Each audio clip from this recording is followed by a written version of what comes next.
The field of medicine is at an interesting crossroads right now between the old culture when there were no work hour restrictions during training and where there was an almost toxic sort of show up to work unless you're dead sort of mentality.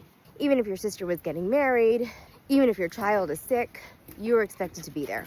And that is now up against an entire world, including a new generation of physicians, that is more focused on personal wellness than we probably ever have been before.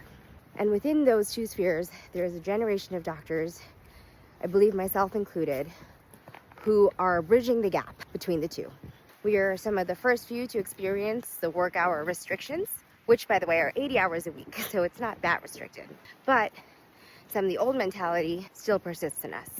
So I often find myself in this uncomfortable position of trying to navigate between, yes, your personal life is absolutely important, and we've chosen a line of work that is different in many ways than other lines of work, where sometimes you are going to have to stay late, not because the rest of your life doesn't matter, but because a patient's life is depending on you.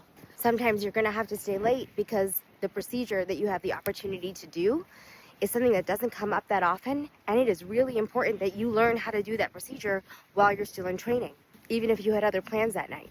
Your family comes first, but if you have a partner or a support system who can be there in moments when you also have a responsibility to your colleagues and your patients, then I think it's important that you respect that commitment that you have as well.